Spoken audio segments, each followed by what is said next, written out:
Bonjour à tous et bienvenue sur le podcast Story Travaux pour un nouvel épisode. Aujourd'hui, j'accueille William. Bonjour William, Bonjour Alexia. je suis ravie de t'accueillir ici. Avec William, ça fait déjà quelques temps qu'on se connaît grâce au Cercle des investisseurs. On salue Eric d'ailleurs s'il nous écoute. Est-ce que tu pourrais commencer par te présenter rapidement, présenter ton parcours? Oui, donc je m'appelle William, j'ai bientôt 35 ans, je suis éducateur spécialisé, donc dans le domaine du médico éducatif et à côté, effectivement, j'ai investi dans l'immobilier, locatif. Donc j'ai commencé avec ma RP et après donc avec plusieurs, appartements pour en développer ça, par la suite, et j'ai aussi une activité de coaching où j'aide en fait les personnes, à investir dans l'immobilier locatif sous le nom de ImoWise Consulting. Donc vous pouvez retrouver ça sur, Instagram et LinkedIn et voilà, j'essaye de jongler avec, toutes ces activités. Oui, c'est ça. La vie d'un entrepreneur, finalement, c'est de jongler entre toutes ces activités, pardon, sachant que du coup, tu es toujours salarié. Je suis toujours salarié. Alors maintenant, j'ai réussi à passer à 80 grâce à l'immobilier. Donc ça veut dire qu'il y a une journée où je travaille pas, donc je peux me consacrer justement, à l'immobilier, à mes coachings. Donc ça, c'est vraiment chouette parce que c'est vrai que mon travail me demandait beaucoup, en termes de temps, de charge mentale, physiquement également, puisque j'accompagne des enfants qui sont, autistes et c'est vrai que c'est quand même, très compliqué. Donc ça me permet, voilà, de me dégager un peu de temps et de travailler sur le côté entrepreneurial, de mes projets. Génial. Et alors, finalement, comment est-ce que tu as eu ce déclic, d'investir en immobilier? Comment ça t'est venu?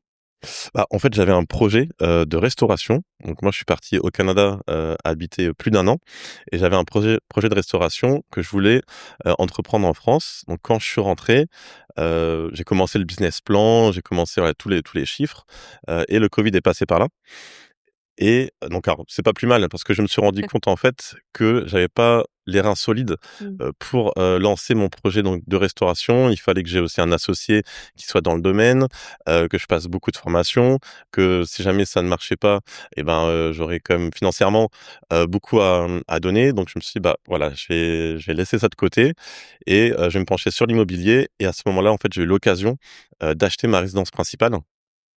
Et après, je me suis dit: «Bah, en fait, ça peut être intéressant de continuer» et vu qu'en amont, je regardais déjà des vidéos sur le locatif, bah, une fois que j'ai acheté ma résidence principale, 2 mois après, j'ai enchaîné avec un appartement, que j'ai acheté, également. Génial, le passage à l'action. Ah oui, tout à fait, ouais. Le Ouais. concret, le terrain. Et alors à cette époque-là, en termes de situation financière, comment est-ce que, finalement, tu te trouvais en termes d'épargne, de salaire, et cetera? Bah, c'était un peu chaotique puisque je revenais du Canada, donc finalement, en fait, mon épargne, j'ai pas forcément mis d'épargne en France. J'ai utilisé mon argent que j'avais, au Canada puisque j'ai travaillé, donc j'avais un salaire au Canada, donc je dépensais au Canada et j'avais pas forcément, l'idée de mettre de l'argent de côté en France. Donc je suis revenu, ensuite j'ai fait des petits jobs, bah, sur la restauration. Donc j'ai été serveur pour vraiment apprendre, et connaître de l'intérieur comment ça se passait un restaurant, le service, la cuisine. Donc j'ai fait ça, quelques mois et ensuite j'ai fait des missions de remplacement, toujours en tant qu'éducateur spécialisé, donc en CDD, du remplacement. Donc c'est vrai que financièrement, c'était compliqué. J'avais un petit salaire autour de 1 400-1 500 €, net pour donner vraiment des chiffres concrets puisque j'aime bien, expliquer vraiment le concret, et j'avais, bah, peut-être 15 000 € de côté, plus après bien sûr, bah, ma location, j'étais encore, locataire à ce moment avant d'acheter ma résidence principale, ma location à autour de 500 €, donc voilà, c'était quand même, Ah ouais, c'était, très, effectivement assez short, mais ouais.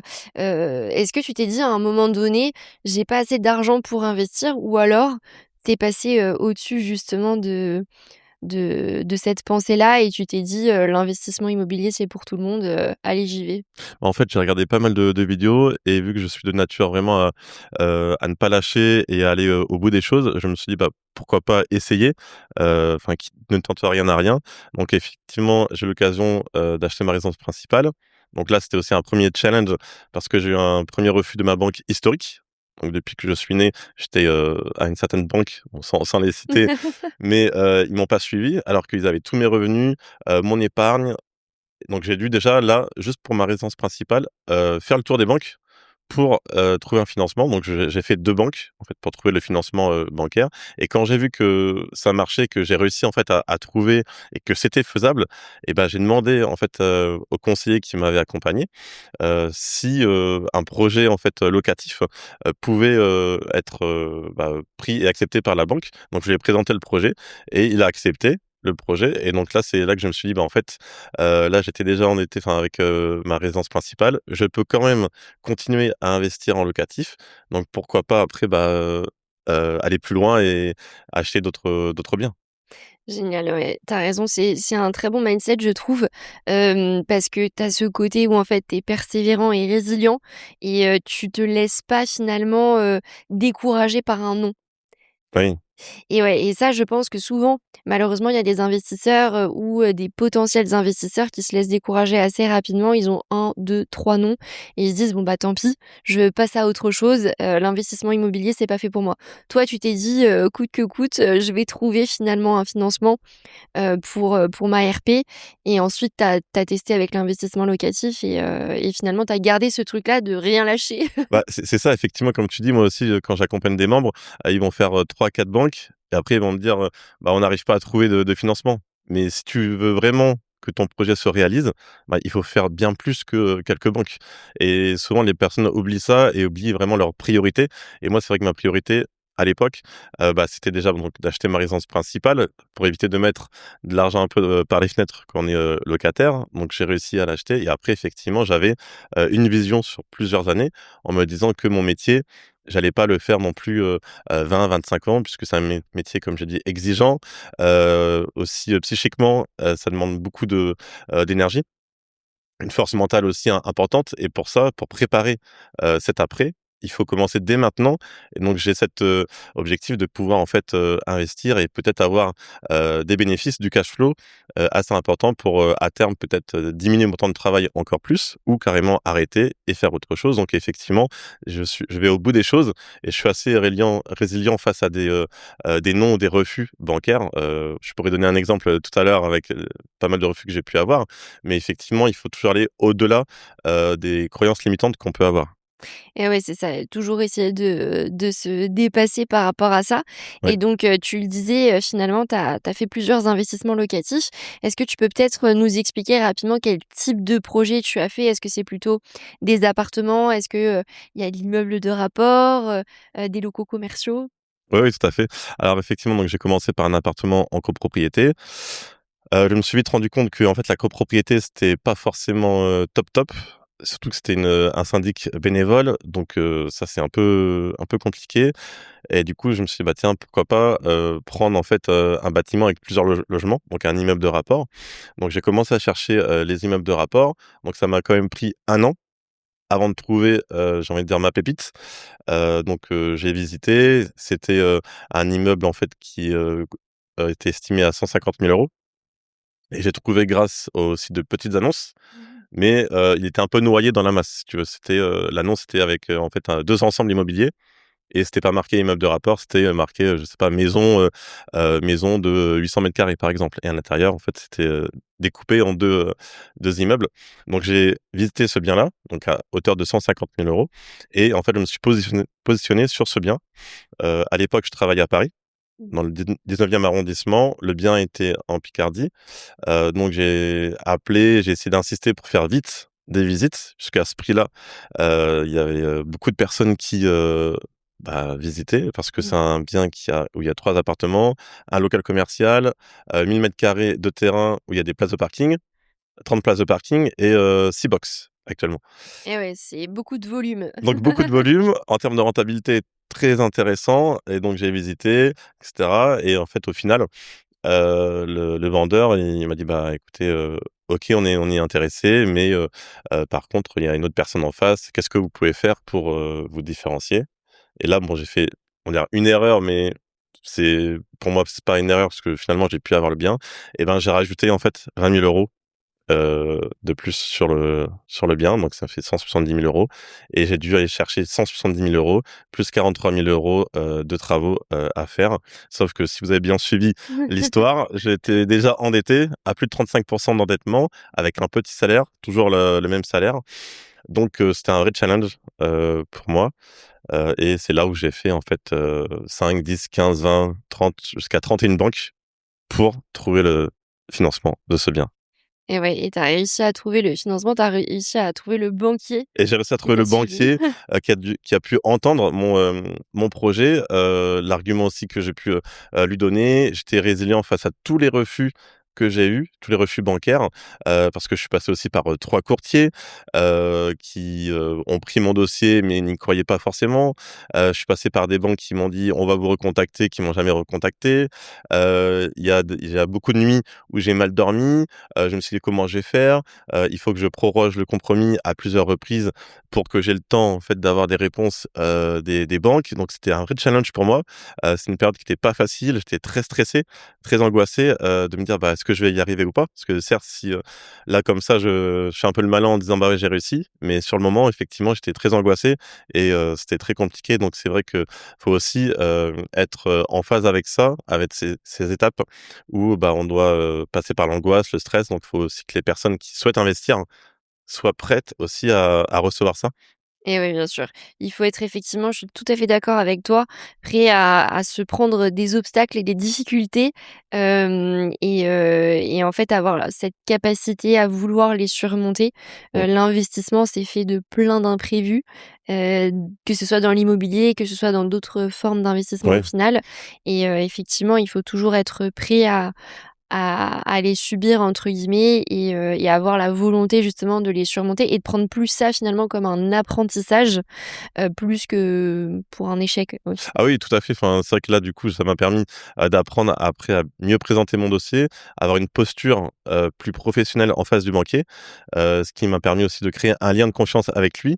Puisque donc là, du coup, j'ai acheté l'immeuble de rapport, j'ai acheté aussi d'autres, immeubles. Après, en termes de stratégie, il y a aussi les locaux commerciaux. Je suis aussi donc parti sur des biens, commerciaux où là, bah, j'achète les murs et après je loue en fait à, une personne qui veut faire son commerce, et j'ai aussi, un Airbnb, donc ça c'est pour répondre aux différentes stratégies, donc un Airbnb que j'exploite moi-même sans conciergerie, bah, qui est au sein de ma résidence principale, donc ce qui me permet en fait de pouvoir gérer directement, de fermer le calendrier quand j'ai pas envie de voir du monde ou de recevoir des gens ou quand je suis absent. Et voilà, ça me permet, vraiment d'avoir différentes stratégies avec aussi les places de parking pour, un peu me diversifier et répartir aussi le risque des investissements, immobiliers. Ouais, donc ça t'a permis justement, voilà, de effectivement diversifier, d'avoir différentes typologies de location, et c'est aussi de cette manière-là qu'on diversifie son risque, parce que, voilà, en fonction, des cycles, de l'économie, il y Mmh. a plus ou moins, voilà, une typologie de location qui va mieux marcher que l'autre. C'est vrai que les locaux commerciaux, on considère que c'est plus risqué que de Oui. l'habitation. Ça, c'est vrai parce qu'il y a toujours le risque de la vacance locative, mais en même temps, une fois qu'on a un bon locataire en place, on peut être tranquille pendant très longtemps, et ça peut être intéressant parce que c'est au locataire de prendre en charge tout ce qui est travaux, taxes foncières et cetera. Donc voilà, c'est vrai que ça permet, d'être assez diversifié. Les parkings, bon, bah, ça te permet aussi d'avoir, voilà, de la location, de louer les parkings, alors que pour le coup, il y a pas grand chose à faire en Oui, termes d'entretien. c'est ça, c'est ça. Donc voilà, c'est vrai que c'est un beau mix, de typologies en tout cas, et c'est vrai que bon, le côté Airbnb là, on est encore sur une activité, on va dire plus un business. C'est clairement pas de l'immobilier passif, Oui, oui, non, non, clairement pas. clairement pas, mais voilà, c'est vrai que ça t'a permis de voir pas mal de choses. Et alors du coup, sur tous les projets, tu as systématiquement eu des travaux à réaliser ou pas forcément? Alors, pas forcément. Tu vois, le premier appartement, donc après ma résidence principale, je l'ai acheté, donc c'était un appartement, meublé.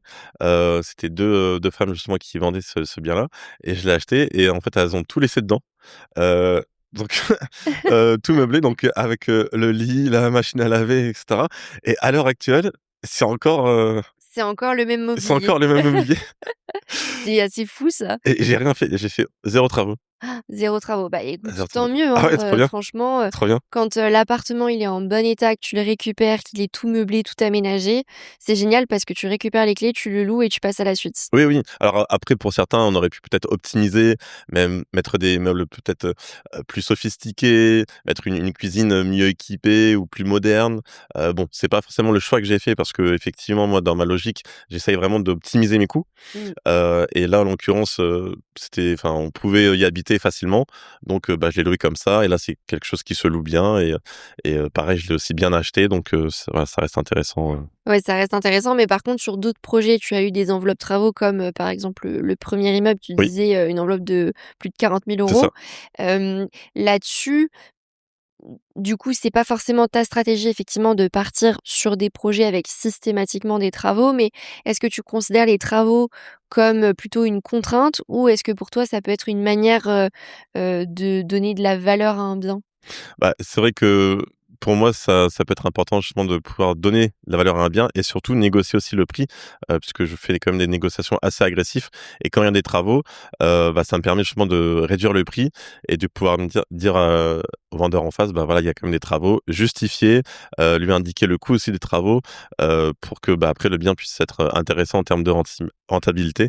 Donc c'est vrai que les travaux, c'est quand même important d'en avoir. Après, il faut aussi, savoir quel type de travaux.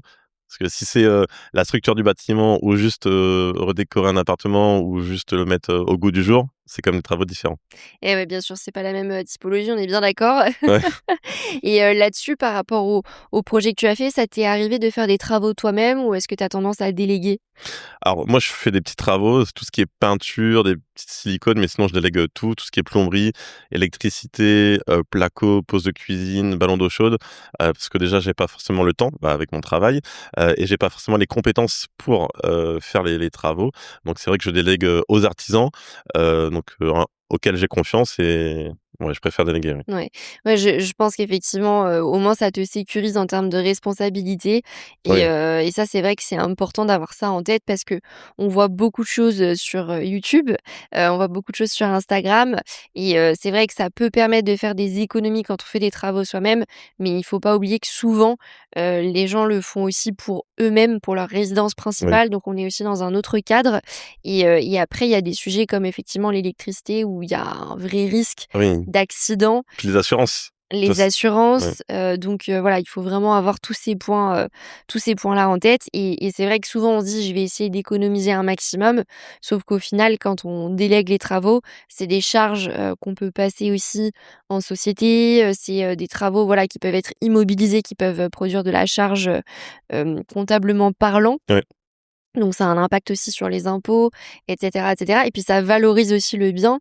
Le jour où on veut revendre, on peut présenter les factures travaux avec les attestations d'assurance, correspondantes. Oui, pour moi, c'est un vrai plus et surtout, bah, on parlait justement des garanties. Tu vois, s'il y a un problème au niveau d'électricité ou de la plomberie et ben, tu sais que tu peux rappeler, cette personne-là et donc ça, c'est vraiment des chantiers où tu as besoin d'artisans. Après tout ce qui est peinture, bah, au pire, tu peux faire un coup de peinture ou des joints de silicone. Enfin, moi, c'est souvent ce que je fais, mais tout le reste, vraiment, je fais faire parce que c'est Et ouais, non trop mais important. c'est un je pense un gain de temps, un gain d'énergie et un gain d'argent aussi Oui, et moins de charge mentale au final. oui, c'est ça, oui. Et par rapport justement aux coûts travaux, est-ce que tu as des petites astuces, que tu utilises toi pour optimiser, les coûts? Pourquoi je dis ça? Parce que, comme tu le disais, tu avais un petit salaire quand tu as commencé à développer ton patrimoine et c'est vrai que quand on investit en immobilier, surtout si on a des travaux à réaliser, forcément, on a envie d'optimiser, les coûts. Alors, Oui. je sais pas si voilà, toi tu as une méthode un peu particulière pour ça? Alors une méthode particulière, ça je sais pas, mais en tout cas ce que je fais déjà, c'est que, je compare, avec plusieurs devis, plusieurs artisans.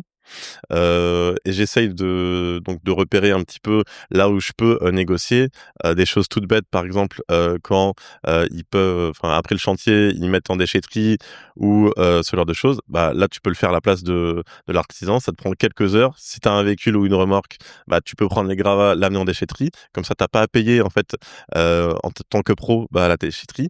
Donc déjà là, tu peux gagner facilement 100 €. Ensuite, bah, une fois que tu as négocié ça, et que tu as choisi l'artisan et que tu as envie, de travailler avec lui sur du long terme, bah, tu essayes de négocier, ça. Donc c'est-à-dire que tu lui dis que tu as plusieurs logements et qu'effectivement après le 1er chantier qu'il va faire et ben, tu aimerais le garder et voir avec lui si c'est possible justement de pouvoir, bah, négocier aussi ses prix, sur le long terme, sachant que tu vas faire appel à lui plusieurs fois. Donc ça, c'est aussi une astuce, et s'il est, on va dire, partant et qu'il est pas trop, on va dire, pas bête, mais voilà, qu'il est assez business, bah, je pense qu'il peut être OK, pour travailler avec toi, pour te faire des bons prix intéressants, sachant que tu vas lui donner du travail. C'est aussi gagnant-gagnant. Ouais, c'est comme ça que tu as fait toi avec les artisans avec lesquels tu as l'habitude de travailler, au final tu as négocié, Alors c'est comme ça que j'ai fait et c'est aussi comme ça que j'ai eu justement un petite problématique avec, un artisan donc je vais en parler. En fait, c'est un artisan avec lequel j'ai négocié en fait 2 chantiers. Donc un chantier sur, un immeuble et un autre chantier, justement pour faire le Airbnb, pour faire notre logement et donc le premier chantier sur l'immeuble, alors ça a été, mais il y a eu quelques malentendus et à la fin du chantier, il y a quelques problématiques entre lui et moi. C'était pas, si clair que ça et sur le devis, il y a des choses qui étaient pas notées, qu'il m'a facturé et il y a des choses que j'ai demandé, qu'il m'a pas facturé. Enfin voilà, c'était vraiment pas clair. Donc c'est vrai que je préconise aussi vraiment de tout chiffrer sur les devis et de pas après rajouter ou alors si vous rajoutez mais sur un autre devis pour que vraiment ça puisse être clair et donc en fait, il y a eu cette problématique-là et donc il a fini le chantier et il m'a pas fait le second chantier. Alors que, j'avais négocié avec lui le package des 2 et en fait, il m'avait fait un super bon prix pour aussi le 2e chantier. Mmh. Ouais, c'est un peu le problème parfois, quand on essaye de négocier les tarifs avec des artisans. S'ils anticipent mal certaines choses, bah, en fait, au final, c'est vrai qu'ils se retrouvent un petit peu dans une situation, délicate. Ils savent pas trop sur quel pied danser et ils ont peut-être des surcoûts qu'ils peuvent pas forcément refacturer derrière et voilà, ça peut, complexifier aussi la relation. Bah oui, donc et pour moi, c'était un problème parce que du coup, le prix du 2e chantier, c'est un prix vraiment très intéressant et pour retrouver ce prix-là, bah, je me suis dit: «Ça allait être, compliqué». Encore une fois, la croyance limitante, donc ce que j'ai fait tout simplement, bah, j'ai contacté plusieurs entreprises de rénovation, tout corps d'État, pour voir les tarifs et en leur expliquant: «Voilà, il y a mon artisan de base qui devait faire les travaux, bah, du coup, il peut plus faire les travaux. Est-ce que vous pouvez vous aligner, sur ce devis-là, sachant que j'ai d'autres logements où vous pourrez potentiellement, travailler?» Donc il y a une entreprise qui s'est rapprochée le plus possible de ce tarif-là. Donc j'ai choisi cette entreprise-là. Après bon, j'ai eu une surprise parce qu'il fallait rajouter pour, créer une tranchée et cetera, mais j'ai fait. Mais voilà, ça restait quand même dans l'ordre du prix que j'avais négocié avec le premier artisan, mais c'était quand même très compliqué et surtout je me suis retrouvé face au fait accompli où un peu en urgence, j'ai dû trouver, bah, un artisan pour finir le second chantier. Donc c'est vrai que c'était aussi ça un challenge, et un défi parce que, bah, je voulais, quand même lancer le Airbnb assez rapidement, et que ça soit fait, bah, correctement pour après que ça soit ouvert, pour l'été et puis que je puisse, louer, voilà, rapidement. Et ouais, bien sûr, c'est le nerf de la guerre ça, de louer rapidement, Ouais, de trouver, rapidement des locataires pour avoir les sous qui rentrent et pouvoir, voilà, couvrir, la mensualité de crédit et toutes les charges qui vont avec. Après, c'est sûr qu'effectivement, il faut arriver à trouver des artisans sur lesquels on peut compter et je pense que tu soulèves un point, qui est assez essentiel pour la bonne gestion de chantier. C'est effectivement d'anticiper au maximum de ce qu'on peut en avance ouais. et comme ça, on cadre bien le chantier dès le départ, on sait où on va et finalement, on arrive aussi à cadrer l'artisan lui-même. Ah oui, c'est ça et puis pas être copain avec l'artisan. Mmh. Avoir comme une distance et là, pour le coup, avec le premier artisan, je pense que, j'étais un peu trop, proche dans le sens où, bah, il me faisait des fois des petits cadeaux sur, certains, matériaux où il me faisait, voilà, c'était pas une relation saine, d'un professionnel avec un particulier et je pense qu'il faut rester comme avoir une bonne distance avec la personne pour que, bah, il puisse rester professionnel et puis, bah, te traiter comme un client et toi comme un professionnel, Ouais, bien sûr, parce que je pense qu'effectivement, le côté relationnel avec les artisans, il est hyper important parce ouais, que ça permet de leur faire comprendre finalement nos attentes, nos besoins et de les amener là où on a envie.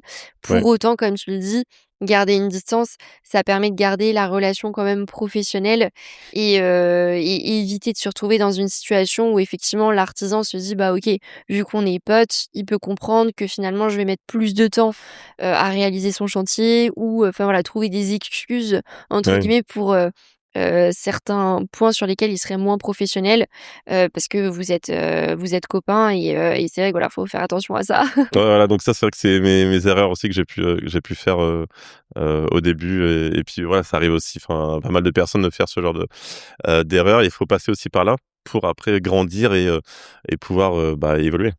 Et ouais, bien sûr et par rapport justement à ces différents, chantiers ou ces différentes expériences, immobilières que tu as pu avoir, si tu devais recommencer aujourd'hui, par quoi tu débuterais? Ce serait quoi le point de départ? Est-ce que tu ferais quelque chose, différemment? Ouais, je pense déjà que je commencerai plus tôt. Je commencerai plutôt, à me renseigner autour de l'investissement immobilier et j'essaierai de m'entourer aussi, davantage de personnes qui ont déjà fait, bah, l'investissement et là où ils en sont, c'est là où je veux aller donc effectivement, c'est bien de pouvoir s'entourer et vraiment, ouais, commencer le plus tôt possible, en fait. Ça, Ouais, c'est ouais, je quelque chose, comprends.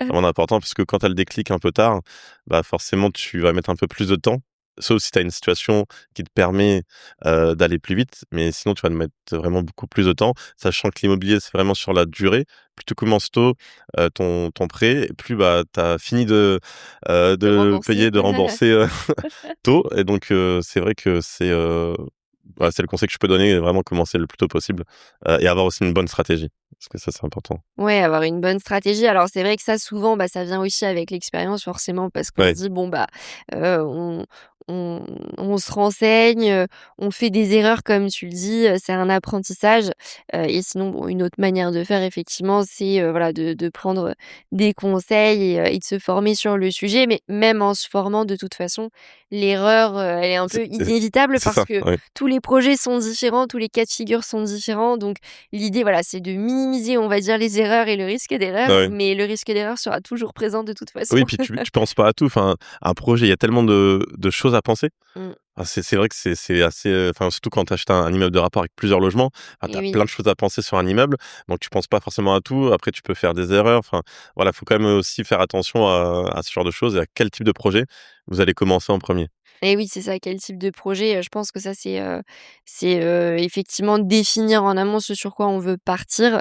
C'est vrai que je pense que ce que tu as fait toi, le fait de commencer par un petit projet, nous aussi c'est ce qu'on a fait, de commencer par un petit appartement, bah, voilà, Oui. ça permet de mettre, on va dire, le pied dedans et de voir, voilà, comment on sent les choses et est-ce que, l'immobilier ça nous plaît, ou pas? Parce que ça peut être une vraie question aussi. Bah, oui, puis comme ça aussi, tu connais un peu les process et savoir si tu es prêt à accepter, on va dire, cette charge. Parce que, tu vas mettre en location un premier appartement, Ouais. tu as le locataire à gérer, tu as les problématiques qui peuvent, aller avec, problématiques dans l'appartement, peut-être, l'humidité qui arrive, Mmh. des choses qui sont cassées à l'état des lieux de sortie. Enfin, tout ça, tu vois, tu as tout un process à gérer et si tu es prête à justement accepter, ça, bah, là, effectivement, tu peux aller plus loin, tu peux continuer dans l'immobilier, l'investissement.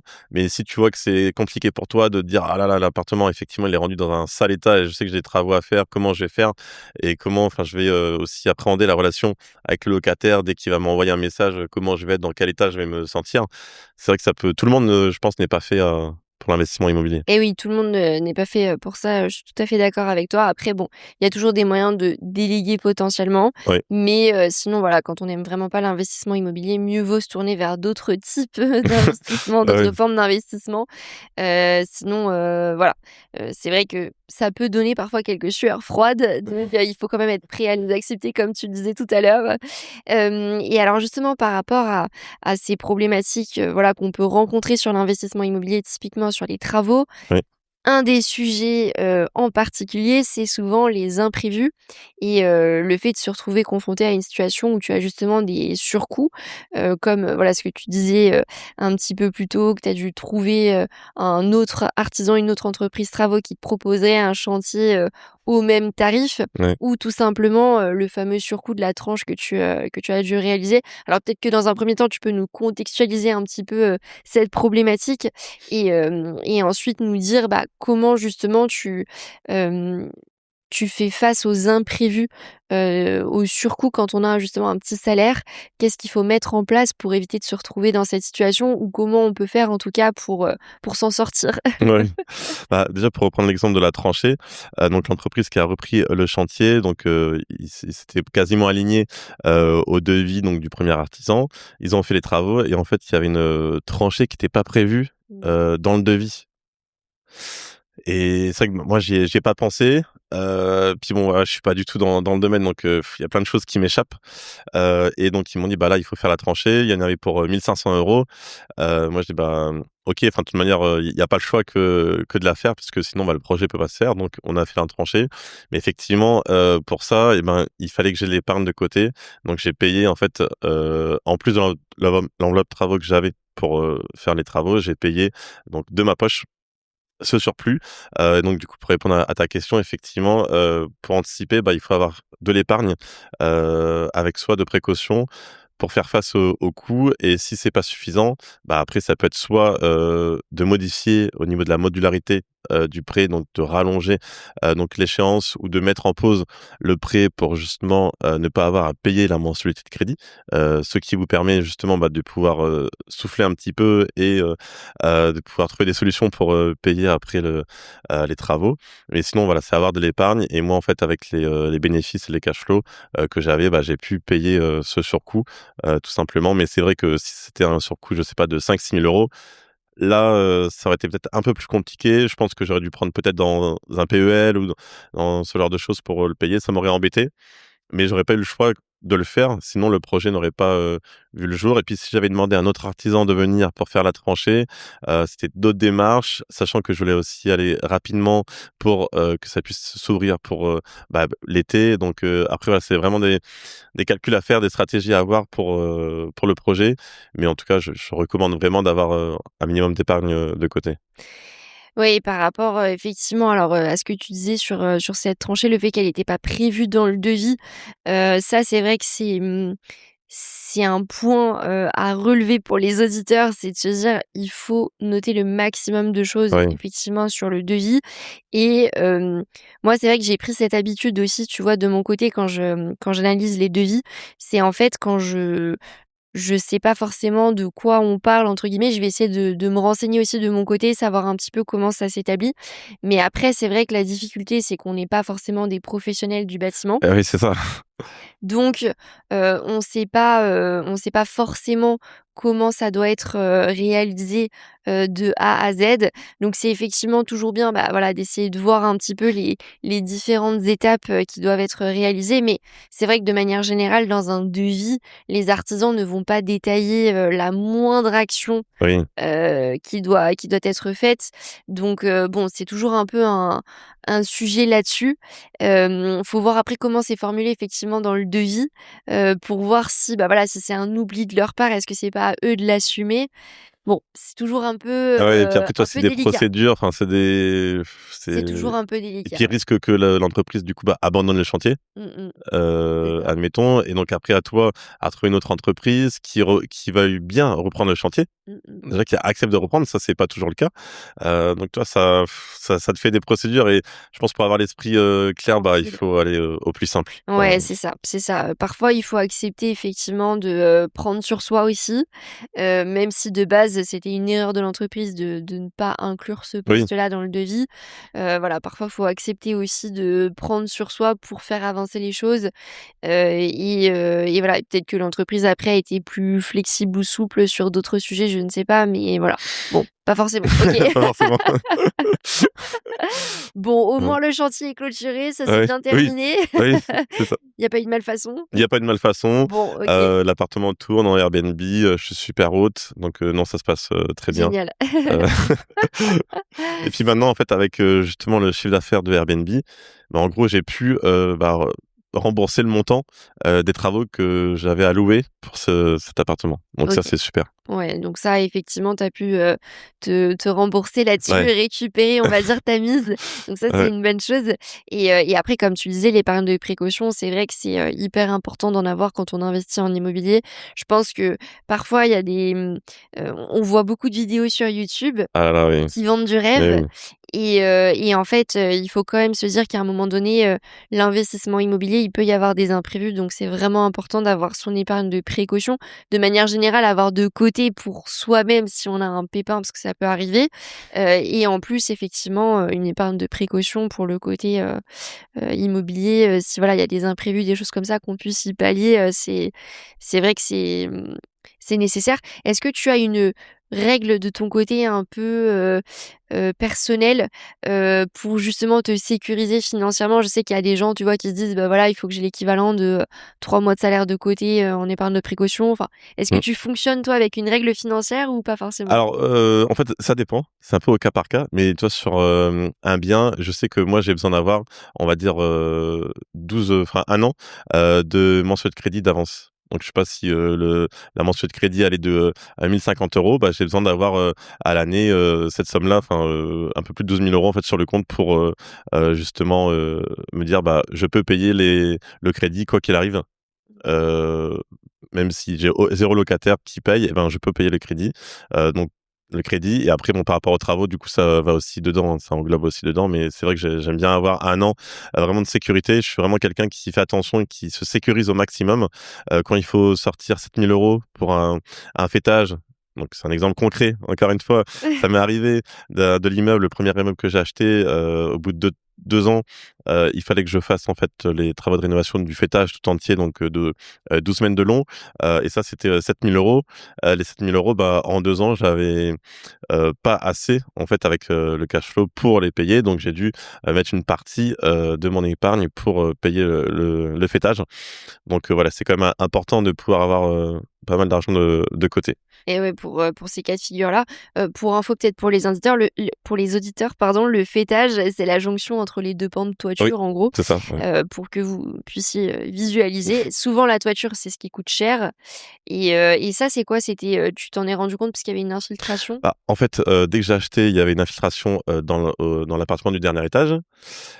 J'ai voulu Heu, faire les travaux et au lieu de réparer, bah, le vitrage parce que je savais pas que c'était ça, j'ai fait venir quelqu'un pour, voir, bah, d'où venait la fuite. Donc j'ai juste fait une réparation un peu, succincte. L'appartement a été rénové de A à Z, donc tout blanc, tout nickel. Et un jour, bah, il y a de l'eau qui a coulé dans l'appartement et je dis: «Oh non, c'est pas possible», et donc je refais venir quelqu'un.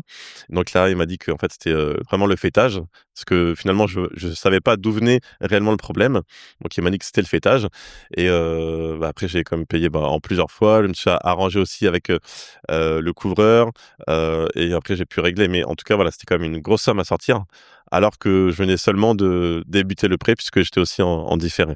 Et oui et oui, c'est sûr que parfois, voilà, ça peut arriver des imprévus comme ça, Ouais. d'où l'importance, d'avoir cette fameuse, règle, des 1 an de mensualité en trésorerie. Je trouve que c'est une très bonne règle et c'est vrai qu'on l'entend de temps en temps et c'est une manière, voilà, de sécuriser, de se dire: «Bah, OK, j'ai suffisamment si jamais j'ai la vacance locative», mais ça peut aussi servir, du coup, pour ce type d'aléa Ah oui, tout à fait, ouais. qui surprend.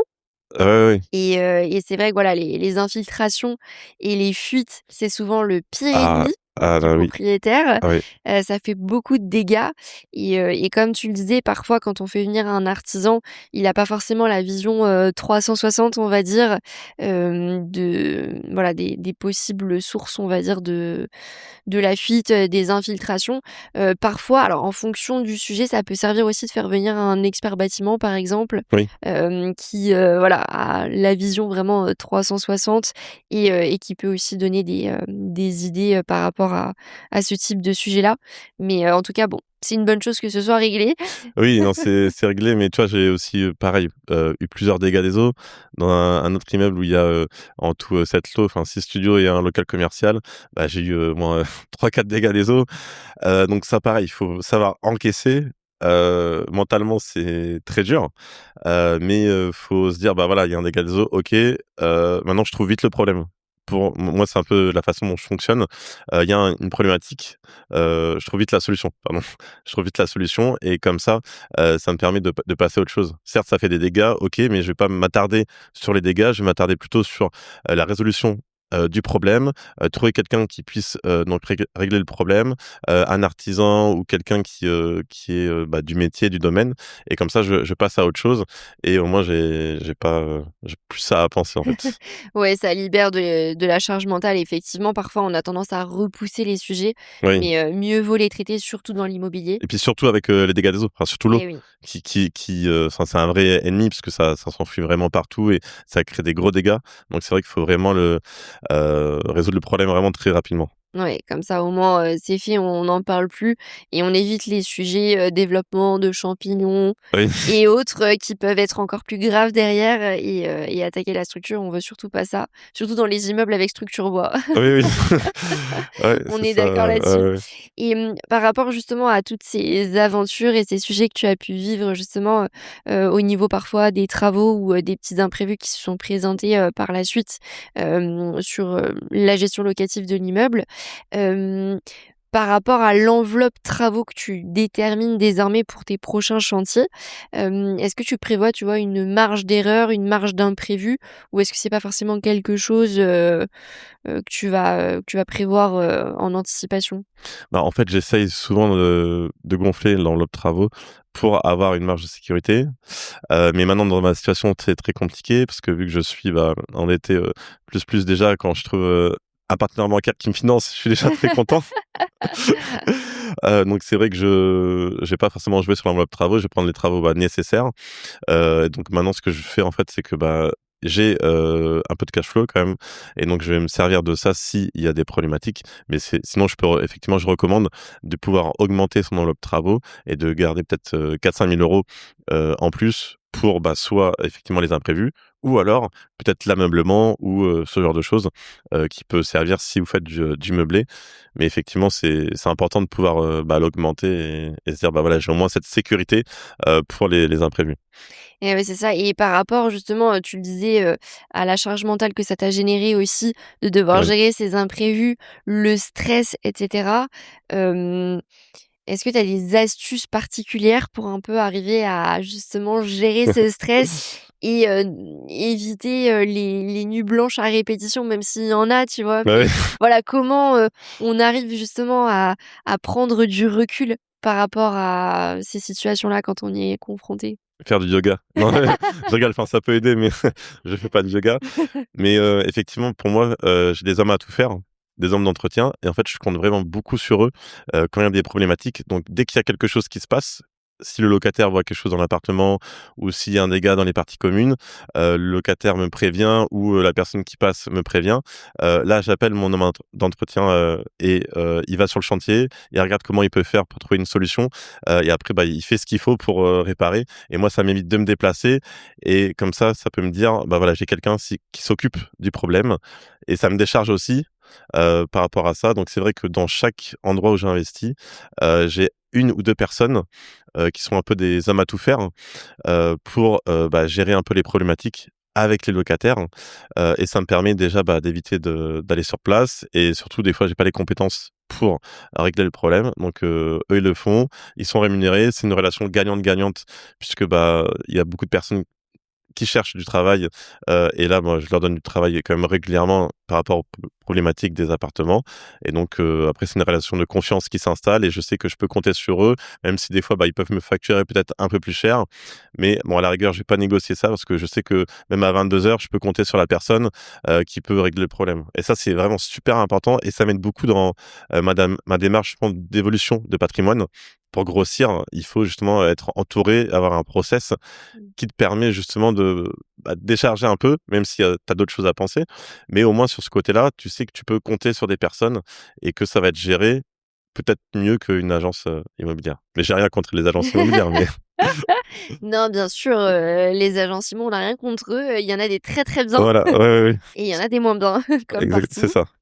Et ouais, c'est intéressant parce que c'est vrai que je pense que les hommes à tout faire, comme tu le dis, c'est voilà des personnes, à qui on peut faire appel un petit peu à tout moment et c'est hyper important de pouvoir compter sur ce type de personnes quand on investit surtout à distance. Ouais. Hem, Comment tu les trouves justement ces hommes à tout faire de Bah, en fait, confiance? toi, là, c'est encore une pensée limitante qu'on peut avoir. On peut se dire: «Ah mais ça se trouve pas, comment tu fais?» et cetera. Bah, en fait, c'est tout simple. Il faut utiliser, ce que vous avez, donc c'est internet, aller sur les sites de petites annonces. Vous pouvez mettre des recherches, hommes à tout faire, hommes d'entretien sur un bâtiment ou sur un appartement et aussi il y a des sites comme Allo Voisins, Need Help, et cetera pour trouver des personnes donc qualifiées. Après, bah, c'est simple, vous faites donc, un rendez-vous avec plusieurs personnes, donc qui vous ont contacté et là, vous évaluez un petit peu, même si vous n'êtes pas du domaine, il y a des questions un peu clés, à leur poser pour voir comment ils vont vous répondre. Donc au préalable, peut-être si vous n'êtes pas du domaine, vous cherchez sur ChatGPT, un problème, une solution, vous exposez ça à l'artisan, à l'homme à tout faire et vous voyez, ce qu'il vous répond. Quelque chose de simple et vous voyez comment il vous répond Mmh. et en fonction, bah, après vous prenez la personne qui, correspond à la réponse de ChatGPT. C'est quoi ta question phare, par exemple? Est-ce qu'il y a une question, tu vois, que tu poses, systématiquement? Bah, par exemple, c'est, quel, placo, mettre dans la salle de bain. Au niveau des joints, comment faire les joints d'étanchéité, de la faïence, par exemple, de la douche. C'est, la laine, de roche, bah, pour isoler, combien on met de centimètres pour isoler pour, après augmenter d'une lettre. Donc là, c'est des questions quand même assez précises, mais ça permet aussi de voir si, les artisans, ils ont cette connaissance, de l'isolation, savoir si, ils vont dire: «Bah non, 5 centimètres, ça suffit pour pouvoir avoir une bonne isolation ou 10 centimètres». Enfin, c'est vraiment des choses comme ça, Ouais, c'est le côté technicité et ça, tu le poses même, en fait, aux hommes à tout faire parce que tu te dis potentiellement ils peuvent, ah bah oui, parce que pour moi, un homme à tout faire, potentiellement, effectivement, il peut refaire un placo, il peut, faire de la plomberie. C'est vraiment une personne qui touche à tout, et qui est un peu spécialisée sur tout. Puisque moi, personnellement, j'ai besoin d'avoir quelqu'un qui maîtrise tout et d'avoir une ou 2 personnes de référence et pas me dire: «Bah tiens, je vais, appeler un plombier parce que j'ai un problème de plombier. L'électricité, il y a un problème d'électricité». Si j'ai une personne de référence, je l'appelle et elle règle tout. Après, si elle maîtrise pas tout, bah, bien sûr, j'ai un plombier ou un électricien au cas où, en backup, mais je préfère que la personne gère vraiment tout de A à Z. C'est comme une fois, tu vois, j'ai eu un dégât des eaux, dans les parties communes. Du coup, le plafond s'est, écroulé. Oui. J'étais à une brocante, en train de faire des pizzas avec des amis. Je reçois un message, d'un locataire et je vois le plafond qui, des parties communes qui s'écroulent et je peux dire que j'étais vraiment pas bien. Ah, Donc j'imagine. je suis sorti un peu du stand et j'ai vu ça, j'ai dit: «Ah, comment je fais?» Donc toi, je me suis pas attardé sur, le problème en disant: «Oh là là, ça s'est écroulé». Tout de suite, hop, j'ai appelé mon homme, d'entretien, savoir s'il était disponible, s'il pouvait passer sur place pour voir un petit peu les dégâts et bah, voir comment il pouvait, réparer. Donc je l'ai appelé, il y a été, il m'a dit: «Voilà, faut faire ça, il y a un problème, au niveau de une étanchéité dans l'appartement, donc faut régler». Moi, je dis: «Bah, OK, vas-y, règle ça». Donc il a réglé ça. Après, bah, c'est resté ouvert pendant plusieurs jours au niveau du plafond et lui, bah, ce qu'il a fait, bah, il a remis, enfin, il a redécoupé propre, il a remis une plaque de placo, il a remis les bandes à joints et cetera et après, bah, moi, j'ai fait la peinture, bah, pour optimiser les coûts et voilà, ça s'est réparé comme ça. Mais sans lui et ben, ça restait en fait, le plafond est resté ouvert, plus l'eau qui coulait et voilà et moi, j'étais à une brocante et à part, bah, partir, faire, 1 heure de route et encore repasser chez moi, prendre les clés, retourner après au bien. Voilà, donc ça, c'est vraiment des situations où si on n'a pas les bons process et Mmh. ben, en fait, on perd du temps et du coup, bah, la journée, que j'aurais kiffé à faire des pizzas dans une brocante et ben, finalement, j'aurais pas savouré cette journée. Et ouais, c'est sûr et OK, c'est en fait, c'était un tuyau qui passait, dans le faux plafond? Bah, ouais, en fait, si tu veux, c'est, au niveau de la cuisine, de l'appartement qui était juste au-dessus, il y a, du coup, une soudure qui a lâché. Ah Ça fait du goutte à goutte, et ouais. mais du coup, ça devait durer peut-être depuis, la veille ou toi 2 jours avant et après tellement, c'était énorme, bah, le plancher il s'est effondré et puis, Ah, le plancher carrément? ouais. Enfin, les il y a tu vois les bastins, mais tu as vraiment bah, le placo qui s'est enlevé et parce que l'appartement était vraiment juste au-dessus. Mmh. Donc tu voyais le placo et voilà Et ouais. et toi, du goutte à goutte? On sait que c'est un peu le pire, ennemi Ah bah, c'est sûr. parce que tu le vois pas. Donc je te dis ça fait peut-être 2 jours, mais peut-être que ça faisait une semaine.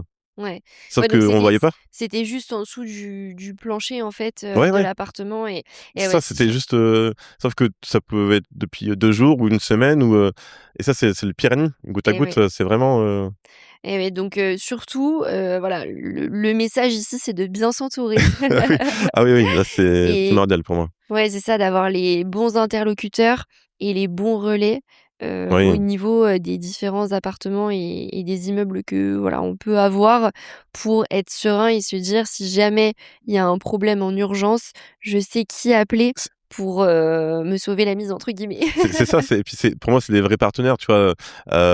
Souvent, ce que j'aime bien faire en fin d'année, c'est, bah, les rencontrer et leur offrir un restaurant. Tu vois? Bon, c'est pas grand-chose, mais parce que je sais que je peux compter sur eux. Après bon, c'est dur de trouver des personnes de confiance. Je me suis déjà fait, avoir ou tu vois, avec une personne qui m'a dit: «Oui, oui, c'est bon, vous pouvez compter sur moi» et le jour où j'avais un problème, je l'ai appelé plusieurs fois, j'ai envoyé des messages et pourtant c'était en journée, en semaine. Donc tu te dis potentiellement, bah, la personne elle est disponible et en fait elle était pas disponible, elle m'a jamais rappelé et donc voilà, donc je dis pas que c'est facile de trouver quelqu'un de confiance. Faut passer par des étapes et par des difficultés, mais c'est quand même possible et quand tu trouves, bah, ton homme à tout faire, bah, là tu es trop content. Et oui, bien sûr, ça change tout. Bah, ouais, ouais. Et pour revenir peut-être, juste, pour finir sur la partie, financement, Ouais. parce que c'est vrai qu'on l'a évoqué, au début, mais finalement, le fait que tu aies réussi à enchaîner sur, ces différents projets avec les banquiers, tu l'as dit, tu as pu, peaufiner ton dossier bancaire, la manière dont tu te présentais aux banquiers et cetera. Est-ce que par rapport à ça, justement, tu as peut-être, 2-3 conseils à donner aux auditeurs Ouais. pour, voilà, comprendre comment rassurer le banquier, c'est quoi, voilà, les choses qu'il faut dire ou peut-être pas dire justement pour le rassurer au mieux? Ouais, oui, bah, déjà en fait, faut avoir un bon scoring bancaire. C'est-à-dire jamais être dans le rouge. Si vous jouez au casino, si vous jouez, je sais pas, à des jeux de grattage, bah, évitez, durant, 3-4 mois parce que du coup, le banquier va vous demander, en fait, les 3 derniers relevés, bancaires. Donc c'est vraiment, scoring bancaire parfait. Quand vous finissez le mois, bah, vous avez un petit peu d'argent. Donc là, le banquier, il aime. Avoir une bonne épargne aussi de précaution. Et surtout aussi pour moi, c'est, donc avoir un très bon dossier bancaire, un très bon projet, de bien connaître son projet, de bien le présenter. Moi, je sais que quand je vais, donc dans les banques, je présente mon projet, c'est un petit trieur avec, au moins 50 pages. Il y a le projet, il y a l'étude de marché, il y a ma situation, enfin tout est clair. Il y a pas à me demander un document me disant: «Bah, revenez dans 3 jours parce que, bah, il manque ça». Non, il y a tout dans le document et en fait, il peut tout de suite me donner, sa réponse si, il va me suivre ou pas me suivre ou si, il est OK ou pas, aussi si mon dossier est trop compliqué. Donc c'est vraiment la présentation pour moi qui est importante et aussi la relation avec l'interlocuteur que tu as en face. C'est pour ça que maintenant je demande à parler au directeur de banque directement. Encore une fois, il y a des blocages et des croyances limitantes par rapport à ça en disant: «Bah, comment, tu fais pour, demander à un directeur de banque?» Bah, c'est tout simple. Déjà, je vais chercher son nom sur internet. Et je dis: «Bah, je souhaite parler à monsieur untel, parce que, bah, j'ai rendez-vous, on me l'a conseillé et cetera» et en fait, voilà, je raconte une histoire pour pouvoir trouver, le directeur de banque et vu que moi j'ai une situation particulière, qu'il ait, on va dire un petit peu une écoute aussi par rapport à mon projet, et qu'il soit plus attentif qu'un simple conseiller, qui va pas forcément comprendre ma situation, ma stratégie, et puis là où je veux aller. Et oui.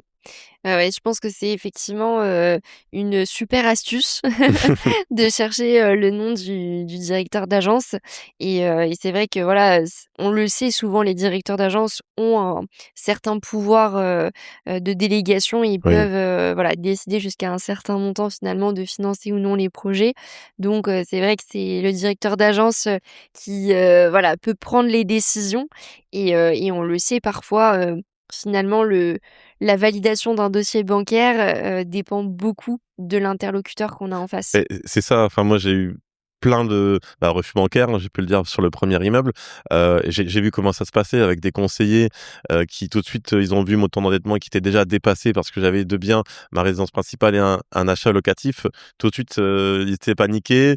Je voyais qu'ils comprenaient pas forcément les chiffres de ce nouveau projet parce que, en plus, il y avait des appartements, il y avait un local commercial, il y avait aussi, des parkings et des box. Enfin, tout était mélangé, la stratégie du nu, du meublé, enfin. Et tu vois que des personnes qui sont pas expérimentées en face, tu sais que ça va pas aller plus loin. Je commence à expliquer un peu mon projet et je vois que la personne, au bout de quelques minutes, elle a lâché l'affaire et voilà, enfin donc tu pas envie après d'aller plus loin ou de te battre. Et non, bien sûr, c'est sûr. C'est certain que ça peut décourager, mais voilà. En tout cas, ce qu'on retient avec ton histoire, c'est qu'effectivement, il faut persévérer, il faut juste trouver le bon interlocuteur. C'est ça, parce que tu vois, le bon interlocuteur qui m'a financé le premier projet, il m'a financé aussi le second et sans que j'ai dû, faire, 30 banques. Non, juste j'ai tapé à la même banque et il m'a financé et c'est même trop simple, en fait, pour moi parce que je m'attendais vraiment à faire, beaucoup de manques pour ce projet, parce que c'était un autre immeuble avec 3 logements et aussi un local commercial. Pareil, le même ordre de prix, avec pareil, le même montant de travaux. Donc je m'attendais vraiment à faire, beaucoup de banques pour faire financer ce projet. En fait, non, c'est la même banque qui m'a financé. Et ouais, ça arrive les bonnes surprises aussi, hein. Ah ouais! Ouais, ouais, carrément, ouais. Ah ouais. Ça arrive et ça arrive effectivement, d'avoir un banquier qui accepte et je pense que là encore, un point à retenir, c'est que finalement, parfois, tu l'as répété plusieurs fois, c'est vrai qu'on a des croyances limitantes. On peut se dire: «Bah, je vais pas poser la question à mon banquier parce que je suis sûre qu'il va me dire non». En fait, tant qu'on n'a pas posé la question, on ne connaît pas la réponse. Ouais. Donc il faut tenter. Au pire, on nous dira non, c'est pas grave, hein. Oui, c'est ça. Et tu vois, par rapport à ça, j'ai une petite citation que j'aime bien dire, que ce soit en interview ou podcast, et cetera. C'est: «Oser, échouer, essayer même, ce sera votre réussite». Donc effectivement, ça résume un petit peu, ma philosophie de toujours essayer, de toujours aller plus loin, de tenter et même si, vous avez un refus, c'est pas grave. En tout cas, vous aurez essayé et ça coûte rien. Toi, Et oui. tu rien à débourser, enfin, c'est accessible à tous et donc faut vraiment, se lancer. Il faut, croire en soi, en fait. Ouais, c'est ça, croire en soi. En tout cas, c'est une très belle citation et je trouve que, ouais, ça résume, finalement, très bien ton parcours et ton expérience. Le fait d'essayer, d'essayer, d'essayer et on finit toujours par, réussir au final. Oui, Peut-être que, voilà, il y a certains projets, qu'on peut avoir du mal à faire aboutir, mais il faut pas oublier que le process, il est surtout dans l'apprentissage. C'est surtout le chemin parcouru qui est intéressant au final et pas forcément la destination, comme beaucoup disent et non, mais c'est vrai, il ouais. faut je pense que c'est hyper important, de regarder aussi tout le chemin parcouru et de constater finalement, tous les obstacles et toutes les épreuves par lesquelles on est passé. C'est aussi ça qui nous forge en tant qu'investisseurs et qui nous prépare, à la suite, à peut-être de plus gros projets encore. Oui. Et justement, pour toi, c'est quoi la suite? C'est quoi ta vision de la suite? La suite pour moi, c'est de pouvoir, diminuer encore plus mon temps de travail, de pouvoir, continuer à investir, donc dans l'immobilier et en même temps, aider et accompagner les personnes, qui souhaitent se lancer dans l'investissement, locatif et donc c'est vrai que, j'ai encore un projet, toi, d'investissement, immobilier. Là, je continue en fait depuis 2019, j'investis tous les ans. Tous les ans, j'ai investi malgré le taux d'endettement, malgré, les problématiques que j'ai pu rencontrer, j'ai investi et encore cette année, là, je continue. Actuellement, c'est ce que je poste un peu sur les réseaux. Je suis en train de rechercher un financement bancaire pour un bien, à moins de 100 000 € où il y a, 13 000 € de travaux avec 3 appartements. Moi, je cherche vraiment, la rentabilité donc c'est vrai que à terme, j'aimerais avoir un cash flow qui me permette, de pouvoir, «vivre» entre guillemets, en complément, de revenus de coaching. Et voilà et après, profiter aussi de la vie et me dire que, je peux me lever à l'heure que je veux, sans mettre de réveil. Ça, c'est vraiment le goal. Ne pas mettre de réveil le matin, c'est vraiment l'objectif. Tu vois? C'est sauf pour des rendez-vous médicaux, des choses vraiment très importantes, mais ne plus mettre mon réveil pour aller, travailler, pour me dire: «Là, à 9 heures faut que je sois au boulot» et faire une journée de 8 heures. Non, c'est plus mettre mon réveil et ça, c'est vraiment l'objectif et je pense que d'ici quelques années, peut-être, je sais pas, 3 4 ans, on pourra se revoir et j'espère que je pourrai te dire: «Ah là, j'ai aujourd'hui, je mets plus mon réveil». C'est l'objectif. OK, c'est noté. Ouais. On verra ça dans quelques années. Bah, écoute, William, merci beaucoup pour tout ce que tu nous as partagé aujourd'hui.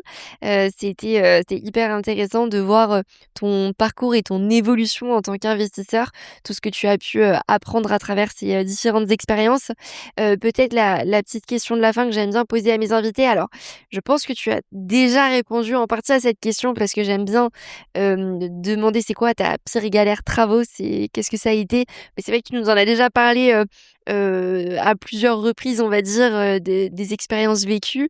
Je sais que tu as vécu aussi une galère d'assurance. Peut-être que tu veux, nous la partager?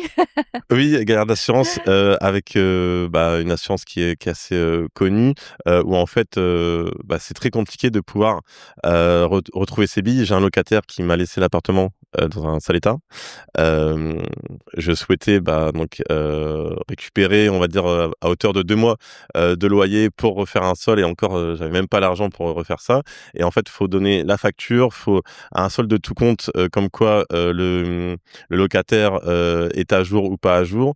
Faut l'adresse du locataire, sa nouvelle adresse. Donc ça, c'est des choses quand même, pas faciles, même s'il y a des organismes de caution qui sont là, pour protéger et pour avoir, la garantie auprès du locataire et du bailleur, où c'est gratuit. Mais les étapes sont pas faciles, en fait. Et c'est vrai que je me suis rendu compte de ça il y a pas si longtemps et donc j'essaie de trouver d'autres solutions pour, assurer en termes de location, location d'impayé, pardon. En train de trouver d'autres solutions comme, je sais pas, Monsieur Hugo ou d'autres sites ou des Jali, par exemple, aussi qui pourraient être plus simples que, des organismes, en fait, de l'État. Donc c'est vrai que je m'étais pas encore, frotté à ça puisque, j'avais pas eu de difficultés, par rapport à des locataires ou par rapport à des états des lieux de sortie. Mais là, effectivement, j'ai pu, voir ça et c'est vrai que, c'est toute une démarche comme, en France, voilà, c'est l'administratif et on Faut n'est pas s'accrocher. forcément préparé à ça et puis ça coûte cher, oui, ça Ouais. coûte cher, oui. Parce que refaire un sol, c'est pas 1 000 €, c'est bien plus dans un appartement de 45 m², c'est bien plus que ça et donc déjà que c'est compliqué d'avoir les 2 mois, de loyer alors, Et oui, alors en voilà. plus, obtenir le dédommagement effectivement des réparations à réaliser, du Oui. changement de sol, c'est encore plus compliqué. Donc encore une fois, la trésorerie, elle est hyper La importante. trésorerie est super importante, souvent là bon, pour faire un petit crochet, souvent le cash flow, est utilisé aussi par beaucoup d'investisseurs. Utilisé, pour se faire plaisir et alors et moi je j'ai pas de souci avec ça, mais après faut savoir aussi à quel moment le faire. Mmh. Moi qui aime bien la moto, je me suis fait plaisir au bout de quelques années, où j'ai pu acheter une moto ou partir, en vacances à l'étranger, mais j'ai économisé un petit peu avant, de me dire: «Là, je peux me permettre de sortir de l'argent pour pouvoir, l'utiliser pour, mon propre plaisir». Encore une fois, il faut faire attention quand vous avez du cash flow, il faut quand même le sécuriser, le garder, pour ces types de travaux. On a trop souvent, tendance à l'utiliser pour, améliorer son quotidien, améliorer sa vie, aller au restaurant, faire ce genre de choses, mais pour moi, à mon sens, si vous voulez, perdurer et aller loin dans l'investissement, immobilier, il faut, vraiment le mettre, de côté et le sécuriser. OK, ça marche donc si tu as un dernier message à faire passer aux auditeurs, c'est ça, c'est, vraiment de se sécuriser et de mettre de côté son cash flow plutôt que de le dépenser sur le court terme. Exactement, c'est ça, c'est mettre de côté votre cash flow. Vous pourrez l'utiliser d'ici, quelques années, mais en tout cas pour moi, avant de l'utiliser, j'ai mis quand même, 3 ans avant d'utiliser le cash flow et pourtant j'avais quand même, du cash flow, j'avais, 1 300 € tous les mois, de bénéfices. Donc effectivement, on pourrait dire: «Ah mais, tu peux te faire plein de trucs, tu peux kiffer et cetera». Mais c'était pas mon choix. C'est parce que je sais que si j'avais eu des problématiques sur, les biens, j'aurais dû sortir de ma poche. Mmh. Donc j'ai mis de côté. C'est comme ça que j'ai pu aussi payer en partie, le feuilletage et d'autres problématiques. J'ai mis de côté et au bout d'un moment, effectivement, je me suis dit: «Bon là, il est temps de profiter». Donc j'ai profité, mais effectivement, j'ai pu, différer en fait mon plaisir. Ouais, bien sûr. C'est, voilà, un petit peu le message et puis, après, effectivement, c'est vrai que j'ai parlé un petit peu de mon activité de coaching, donc ImoWise Consulting. Je suis sur Instagram et c'est vrai que j'accompagne les personnes qui souhaitent, donc investir dans l'immobilier locatif. Je les accompagne donc de A à Z, hein, du début de leur projet jusqu'à la mise en location, donc de l'appartement, en cherchant un locataire, en cherchant aussi les artisans et en faisant attention que l'artisan est un artisan qui est recommandé, qui a tous les documents qu'il faut, qu'il abandonne pas le chantier. Donc voilà, je couvre vraiment tous ces champs-là avec les membres que j'accompagne, par rapport à mon expertise, donc depuis plusieurs années et aussi mes erreurs que j'ai pu faire, bah, j'aide les gens à ne pas faire, trop d'erreurs. Donc voilà, c'est un petit peu Génial, le mot de la fin. super. Où est-ce qu'on peut te retrouver sur les réseaux sociaux?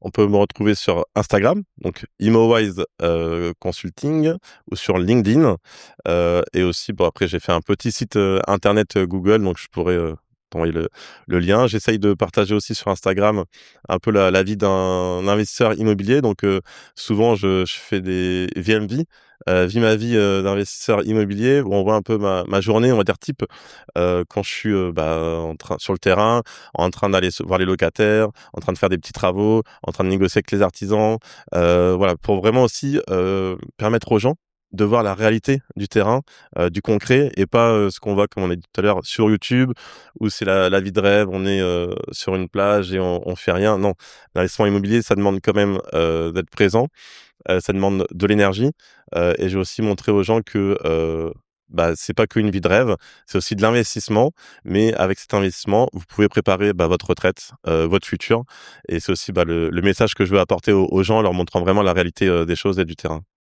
OK, super. Bah, écoute, merci, William. C'est vrai que pour avoir, vu, plusieurs de tes stories, c'est vrai que c'est intéressant toujours de se plonger dans le quotidien d'un investisseur et de voir, voilà, ce qui s'y passe, de voir la réalité du terrain et comme tu le dis, l'immobilier, c'est pas du passif. Mmh. Malheureusement comme, voilà, contrairement à ce que beaucoup, peuvent dire sur YouTube, Ouais. c'est pas, de la gestion, à 100 passive. On délègue tout, tout se passe bien dans le meilleur des mondes, c'est pas tout à fait ça la réalité, Non, non, c'est et ça. pour autant, c'est un très beau, moyen effectivement de se construire un patrimoine, de pouvoir, se générer, des revenus, complémentaires, sur le long terme, de voilà avoir cette, vraiment cette «vision sur le long terme» entre guillemets et donc merci, pour tout ce que tu partages et je mettrai de toute façon les liens vers tes réseaux, vers le site dans la description de l'épisode et dans la newsletter également pour que les auditeurs te retrouvent facilement. OK, bah, super, super. Je te remercie et je te dis à très bientôt. Merci Alexia, à bientôt.